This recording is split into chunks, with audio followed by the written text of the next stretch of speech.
नमस्कार मित्रों, ब्रह्मोस क्लासेस में आप सभी का स्वागत है। कर हर मैदान फतेह सीरीज का आज चौथा एपिसोड है। एसएससी जीडी 2024 की जो भर्ती है, तो प्रीवियस क्वेश्चन पर आधारित जो भी एसएससी पिछली परीक्षाओं में पूछती आई है, चाहे वो एसएससी द्वारा कोई सी भी परीक्षा कराई गई हो, चाहे सीजीएल कराई गई हो, चाहे एमटीएस, चाहे सीएचएसएल, चाहे एसएससी सीएचएसएल, मतलब कोई सी भी परीक्षा या जीडी पिछली परीक्षाएं हुई है, जैसे 21 वाली, 22-23 वाली जो भी परीक्षाएं हुई हैं, उनसे संबंधित जितने महत्वपूर्ण प्रश्न बनते हैं और जो एसएससी बार बार अपनी परीक्षाओं में पूछती है, जैसे कि प्रेजेंट टाइम पर दिल्ली पुलिस का पेपर चल रहा है, तो उसमें भी जो क्वेश्चन पूछे जा रहे हैं, तो उसी पर आधारित जीके का प्रैक्टिस सेट नंबर 4 है। मोस्ट इंपोर्टेंट प्रश्न है। तो चलिए बात करते हैं। आपसे पूछ ले कि प्लासी का युद्ध कब हुआ, पूछे प्लासी का युद्ध कब हुआ, तो प्लासी का युद्ध 1757 ईस्वी में हुआ। ध्यान रखना, प्लासी का युद्ध कब हुआ, 1757 ईस्वी में हुआ। पानीपत का प्रथम युद्ध कब हुआ, तो पानीपत का प्रथम युद्ध 1526 ईस्वी में हुआ। कब हुआ, पानीपत का प्रथम युद्ध 1526 ईस्वी में हुआ। और किस किस के बीच में हुआ, तो बाबर और इब्राहिम लोधी के बीच में हुआ। ध्यान रखना, बाबर और इब्राहिम लोधी के बीच में हुआ। पानीपत का द्वितीय युद्ध कब हुआ, तो पानीपत का द्वितीय युद्ध 1556 ईस्वी में हुआ। पानीपत का द्वितीय युद्ध 1556 ईस्वी में। पानीपत का तृतीय युद्ध कब हुआ, तो पानीपत का तृतीय युद्ध 1761 ईस्वी में हुआ। ध्यान रखना, पानीपत का तृतीय युद्ध कब हुआ, 1761 ईस्वी में हुआ। खालसा पंथ की स्थापना कब हुई, तो खालसा पंथ की स्थापना 1699 ईस्वी में हुई। जो डेट सहित महत्वपूर्ण प्रश्न बन सकते हैं, वो मैं आपको आज पूरे कवर कराने वाला हूँ। प्रमुख डेटें हैं जो खालसा पंथ की स्थापना कब हुई, 1699 ईस्वी में हुई। अमृतसर की संधि कब हुई, तो 1809 ईस्वी में हुई। अमृतसर की संधि कब हुई, तो 1809 ईस्वी में। सती प्रथा का अंत कब हुआ, सती प्रथा पर अंत 1829 में हुआ। सती प्रथा पर रोक कब लगाई गई, तो 1829 में लगाई गई, राजा राम मोहन राय द्वारा विलियम बेंटिक के सहयोग से।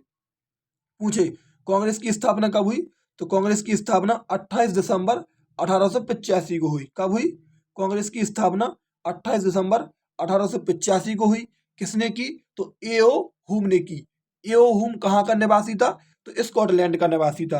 कांग्रेस की स्थापना किस वायसराय के समय हुई, तो कर डफरिन के समय हुई। ध्यान रखना, वायसराय कौन था, डफरिन था। और कांग्रेस एक अपने आप में एक बहुत बड़ा टॉपिक है, जहां से पेपर में बार बार क्वेश्चन बनते हैं। तो मैं कांग्रेस आपके सामने स्पेशल तरीका से अलग से पढ़ा दूंगा, यदि आप लोग कहोगे तो।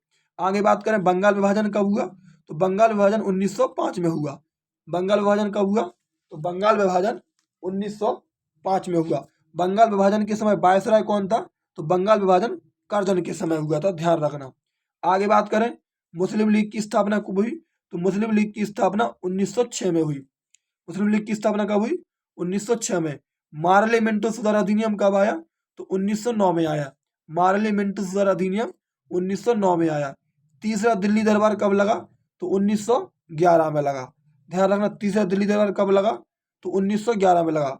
गदर पार्टी की स्थापना कब हुई, तो गदर पार्टी की स्थापना 1913 में हुई। किसने की, तो लाला हरदयाल ने की। सैन फ्रांसिस्को अमेरिका में की गई, ये भी ध्यान रखना। आगे बात करें, सूरत अधिवेशन कब हुआ, तो 1907 में हुआ। सूरत अधिवेशन 1907 में हुआ, जिसकी अध्यक्षता रास बिहारी घोष ने की थी। किसने की थी, रास बिहारी घोष ने की थी। कांग्रेस का विभाजन हो गया था, कांग्रेस दो भागों में बट गई थी सूरत अधिवेशन में, नरम दल और गरम दल। आगे बात करें, स्वदेशी आंदोलन कब हुआ, तो 1905 में हुआ। स्वदेशी आंदोलन 1905 में हुआ। कोलकाता के टाउन हॉल से स्टार्ट हुआ था। विदेशी वस्तुओं का बहिष्कार किया गया और स्वदेशी वस्तुओं को अपनाया गया। ध्यान रखना। लखनऊ अधिवेशन कब हुआ, तो 1916 में हुआ। लखनऊ अधिवेशन कब हुआ, 1916 में हुआ। चंपारण सत्याग्रह कब हुआ, तो 1917 में हुआ। महात्मा गांधी जी का पहला भारतीय सत्याग्रह, पूछ ले, महात्मा गांधी जी का पहला भारतीय सत्याग्रह कौन सा था, तो चंपारण सत्याग्रह था। आगे बात करें, खेड़ा सत्याग्रह या मील मजदूर कब हुआ, तो 1918 में हुआ। कहाँ पर है खेड़ा सत्याग्रह, तो गुजरात में है। मील मजदूर भी गुजरात में हुआ था, दोनों गुजरात में हुए थे। तो खेड़ा सत्याग्रह या मील मजदूर कब हुआ, तो 1918 में हुआ। रॉलेक्ट एक्ट कब आया, तो 1919 में आया। रॉलेक्ट एक्ट कब आया, 1919 में आया। रॉलेक्ट एक्ट 1919 में आया।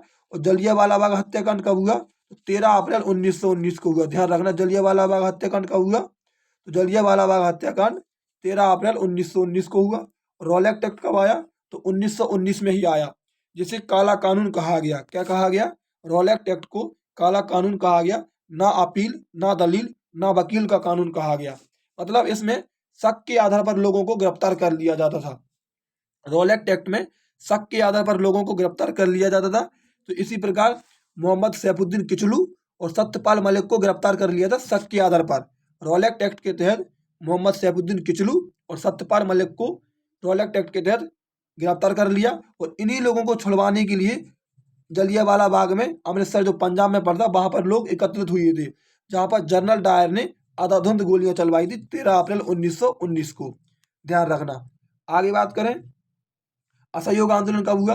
तो असहयोग आंदोलन 1920 में स्टार्ट हुआ। असहयोग आंदोलन 1920 में स्टार्ट हुआ। चोरा चोरी कांड कब हुआ? तो 5 फरवरी 1922 को चोरा चोरी कांड हो गया।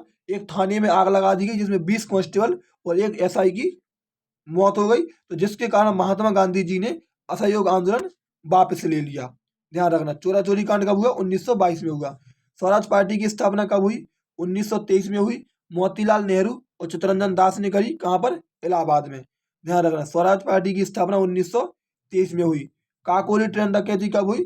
तो 1925 में हुई। काकोरी ट्रेन डकैती 1925 में। बेलगांव अधिवेशन कब हुआ? तो 1924 में हुआ। बेलगांव कहाँ पर पड़ता? तो कर्नाटक में पड़ता। कांग्रेस का एकमात्र अधिवेशन जिसकी अध्यक्षता महात्मा गांधी ने करी। किसने की? जिसकी अध्यक्षता महात्मा गांधी ने की। साइमन कमीशन कब बना? ध्यान रखना, दोनों प्रश्न अपने आप में अलग हैं। साइमन कमीशन 1927 में बना। साइमन कमीशन भारत कब आया? तो 1928 में आया। साइमन कमीशन 1927 में बना। भारत कब आया साइमन कमीशन? तो 1928 में भारत आया। आगे बात करें, नेहरू रिपोर्ट कब पेश की गई? तो नेहरू रिपोर्ट 1928 में पेश की गई। नेहरू रिपोर्ट 1928 में पेश की गई। पूर्ण स्वराज की मांग करी गई। तो लाहौर अधिवेशन 1929 में पूर्ण स्वराज की मांग की गई। प्रथम गोलमेज सम्मेलन कहाँ पर हुआ? तो प्रथम गोलमेज सम्मेलन 1930 में हुआ। ध्यान रखना। प्रथम गोलमेज सम्मेलन कब हुआ? 1930। द्वितीय गोलमेज सम्मेलन कब हुआ? तो 1931 में हुआ। ध्यान रखना। द्वितीय गोलमेज सम्मेलन 1931 में हुआ। गांधी इरविन समझौता कब हुआ? तो 5 मार्च 1931 को महात्मा गांधी और वायसराय इरविन के बीच में गांधी इरविन समझौता हुआ। महात्मा गांधी और इरविन के बीच में गांधी इरविन समझौता हुआ था 5 मार्च 1931 को। दांडी मार्च कब स्टार्ट हुआ? तो 1930 में स्टार्ट हुआ। दांडी मार्च 1930 में स्टार्ट हुआ। तृतीय गोलमेज सम्मेलन कब हुआ? तो 1932 में हुआ। तृतीय गोलमेज सम्मेलन 1932 में हुआ। पूछ ले कि तीनों गोलमेज सम्मेलन में जाने वाला एकमात्र व्यक्ति कौन था? तो तीनों गोलमेज सम्मेलन में भाग लेने वाला एकमात्र व्यक्ति डॉक्टर भीमराव अंबेडकर थे। ध्यान रखना। मुझे कांग्रेस ने किस गोलमेज सम्मेलन में भाग लिया? तो कांग्रेस ने दूसरे गोलमेज सम्मेलन में भाग लिया था। ध्यान रखना। पूना पैक्ट कब हुआ? तो 1932 में हुआ। किस किस के बीच में हुआ? तो महात्मा गांधी और डॉक्टर भीमराव अंबेडकर के बीच में हुआ था पूना पैक्ट। भारत शासन अधिनियम कब आया? तो भारत शासन अधिनियम 1935 का है। हरिपुरा अधिवेशन कब हुआ? तो 1938 में हुआ। ध्यान रखना। भारत शासन अधिनियम 1935, हरिपुरा अधिवेशन 1938। एक अधिवेशन और याद रखना, त्रिपुरी अधिवेशन। कौन सा? त्रिपुरी अधिवेशन। तो त्रिपुरी अधिवेशन 1939 का है। कब का है? त्रिपुरी अधिवेशन कब का है? 1939 का है। हरिपुरा अधिवेशन 1938, त्रिपुरी अधिवेशन 1939। चलिए आगे बात करते हैं। मुझे फॉरवर्ड ब्लॉक की स्थापना कब हुई? तो 1939 में हुई। कब हुई? फॉरवर्ड ब्लॉक की स्थापना 1939 में हुई। व्यक्तिगत सत्याग्रह कब स्टार्ट हुआ? तो 1940 में स्टार्ट हुआ। व्यक्तिगत सत्याग्रह 1940 में स्टार्ट हुआ। मतलब महात्मा गांधी जी का कहना था कि हम तो अकेले अकेले लड़ते लड़ते मर ही जाएंगे। ऐसे मतलब अब हर एक एक व्यक्ति साथ देगा आंदोलन में, हर एक एक व्यक्ति साथ आएगा। इसलिए व्यक्तिगत सत्याग्रह स्टार्ट किया था। और व्यक्तिगत सत्याग्रह में भाग लेने वाले पहले व्यक्ति कौन थे? तो वो विनोबा भावे थे। ध्यान रखना। पहले व्यक्ति कौन थे? विनोबा भावे थे। भारत छोड़ो आंदोलन कब हुआ? तो 1942 में हुआ। भारत छोड़ो आंदोलन 1942 में हुआ। इस समय वायसराय कौन था? तो वायसराय था लिन लिथगो। कौन था? लिन लिथगो। ध्यान रखना। वायसराय कौन था? लिन लिथगो। क्रिप्स मिशन कब आया? 1942 में आया। ध्यान रखना, क्रिप्स मिशन कब आया? 1942 में आया। कैबिनेट मिशन कब आया? 1946 में आया। कैबिनेट मिशन में कितने सदस्य थे? 3 सदस्य थे। कैबिनेट मिशन में 3 सदस्य थे और पैंथिक लॉरेंस इसका अध्यक्ष था। कैबिनेट मिशन 1946 में आया। क्रिप्स मिशन 1942 में आया। महात्मा गांधी की हत्या कब हुई? तो 30 जनवरी 1948 को नाथूराम गोडसे द्वारा गोली मारकर हत्या कर दी गई। महात्मा गांधी जी की हत्या 30 जनवरी 1948 को नाथूराम गोडसे द्वारा गोली मारकर हत्या कर दी गई। संविधान का निर्माण कब हो गया? तो 26 जनवरी 1949 को भारत का संविधान बनकर तैयार हो गया। संविधान लागू कब हुआ? सॉरी, संविधान का निर्माण कब हुआ? तो 26 नवंबर 1949 को भारत का संविधान बनकर तैयार हो गया। और लागू कब हुआ? तो 26 जनवरी 1950 को भारत का संविधान बनकर लागू हो गया। तैयार हुआ था, निर्माण कब हुआ था? तो 26 नवंबर 1949 को। और लागू कब हुआ था? तो 26 जनवरी 1950 को। ये भी आप याद रखना। तो जितनी महत्वपूर्ण घटनाएं थी वो मैंने आपको सभी कवर करा दी, और जो कुछ घटनाएं रह गई वो मैं किसी आपको और क्लास में रिवाइज करा दूंगा। अब रिवीजन कर लेते हैं, जो कल वाली क्लास है उसका रिवीजन कर लेते हैं। जो आपने कल क्लास पढ़ी थी उस क्लास का, क्लास नंबर 3 का रिवीजन कर लेते हैं। चलिए, भारत का प्रथम गवर्नर जनरल कौन था? तो वॉरेन हेस्टिंग था। कुतुब मीनार की नींव किसने डाली थी? तो कुतुबुद्दीन ऐबक ने डाली थी। कुतुब मीनार के 5वें तल का निर्माण किसने करवाया था? तो फिरोज शाह तुगलक ने करवाया था। ताजमहल आगरा में है, शाहजहां ने बनवाया था। लाल किला दिल्ली में है, ये भी शाहजहां ने बनवाया था। फतेहपुर सीकरी आगरा में है, अकबर ने बनवाया था। हवा महल जयपुर में है, सवाई राजा प्रताप सिंह ने बनवाया था। कोणार्क मंदिर कहाँ पर है? उड़ीसा पुरी में है, नरसिंह देव फर्स्ट ने बनवाया था। आगे बात करते हैं रिवीजन की। व्यपगत का सिद्धांत या राज्य हड़प नीति किसने अपनाई थी? तो डलहौजी ने अपनाई थी। भारत में प्रथम बार रेलगाड़ी किसके समय चली? तो डलहौजी के समय चली 1853 में। कहाँ से कहाँ तक चली थी? तो मुंबई से ठाणे तक चली थी, 34 किलोमीटर। आगे बात करें, 1857 की क्रांति के समय वायसराय कौन था? तो कैनिंग था। 1857 की क्रांति के समय वायसराय कैनिंग था। भारत में सर्वप्रथम 1687 ईस्वी में मद्रास में नगर निगम का गठन किया गया था। नगर निगम का गठन कहाँ किया गया था? मद्रास में। मुगल वंश की स्थापना 1526 में बाबर ने की थी। किसने की थी? मुगल वंश की स्थापना 1526 में बाबर ने की थी। अंतिम मुगल सम्राट कौन था? तो बहादुर शाह जफर द्वितीय था। अंतिम मुगल सम्राट बहादुर शाह जफर द्वितीय था। आगे बात करें, चित्रकला का स्वर्णकाल किसके काल को कहते? जहांगीर के काल को कहते। चित्रकला का स्वर्णकाल जहांगीर के काल को कहते। और स्थापत्य कला का स्वर्णकाल किसके काल को कहते? तो शाहजहां के काल को कहते। चित्रकला का स्वर्णकाल जहांगीर के काल को, स्थापत्य कला का स्वर्णकाल शाहजहां के काल को। निरक्षर मुगल शासक कौन था? जो बिल्कुल पढ़ा लिखा नहीं था, वो अकबर था। कल भी बताया था मैंने। राजा टोडरमल अकबर के दरबार में राजस्व मंत्री थे। राजा टोडरमल किसके दरबार में? अकबर के दरबार में राजस्व मंत्री थे।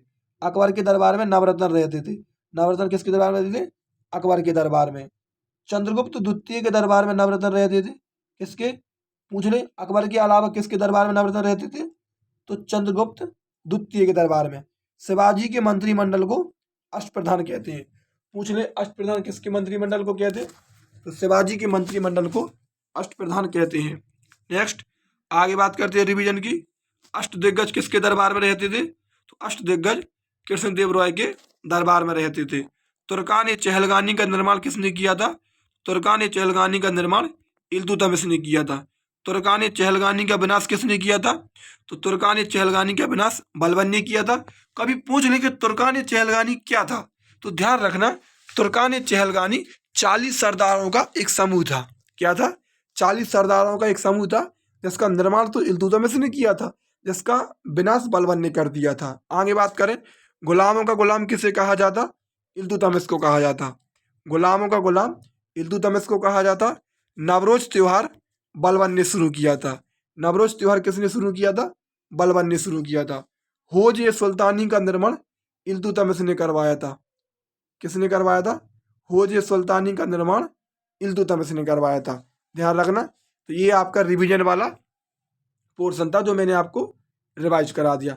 अब बताइए मित्रों, क्लास आपको कैसी लगी? पूरी डेट आप याद कर लेना। जितने भी क्वेश्चन मैं आपको करा रहा, आपको यकीन नहीं हो रहा होगा, जो भी भाई या बहन इस क्लास को अभी बिल्कुल पहली सीरीज से जिसने कर हर मैदान फतेह की पहली सीरीज से पढ़ना स्टार्ट किया, 100% आप पेपर उठा के देख लेना। यदि एसएससी द्वारा जो क्वेश्चन, चाहे हिस्ट्री के हो, पॉलिटी को हो, जियोग्राफी हो, या स्ट्रेटेजी को, या इकोनॉमिक्स हो, इसी तरीके से मैं आपको सब कवर कराऊंगा। जो यहाँ से प्रश्न पूछे जाएंगे वो इसी सीरीज से बनेंगे 100%। और जो आउट ऑफ क्वेश्चन पूछेगा वो एसएससी के कोई भी नहीं कर पाया और ना कभी कोई कर पाएगा। मैंने आपको एसएससी का फंडा समझाया था। एक बार और बता दूं कि यदि एसएससी किसी पेपर में 25% पूछ रहा है तो 25 में से 15% वो पूछेगा जो पहले किसी न किसी एग्जाम में पूछता आया है। 5 क्वेश्चन वो करंट अफेयर संबंधित पूछ लेता और 5 क्वेश्चन वो ऐसे पूछता कि जो कोई कर नहीं पाता। कोई कितना भी धुरंधर हो, वो 5 क्वेश्चन उठा के कहीं से रख देता। ध्यान रखना, ये एसएससी का 3 साल का तजुर्बा है, जो मैं 3 साल से इसको फॉलो करते देख रहा हूँ बराबर। तो आप गारंटी से यदि आप पढ़ रहे हो तो वन लीनियर फॉर्मेट में मैं आपको पूरे क्वेश्चन करा रहा। पूरे क्वेश्चन आप एक एक तरीके से लिखते जाइए और एक बार रिवीजन करते जाइए और मेरे साथ रिवीजन करते जाइए। बस 100% आपको याद हो जाएंगे, गारंटी मेरी है। ठीक है, यदि आपको क्लास अच्छी लगी है तो जो भी आपके दोस्त एसएससी जीडी की तैयारी कर रहे हैं उन तक जरूर शेयर कर दें। यार यदि आपको लगे कि हाँ हम आपके लिए कुछ कर रहे हैं तो प्लीज़ चैनल को सब्सक्राइब कर लें। धन्यवाद।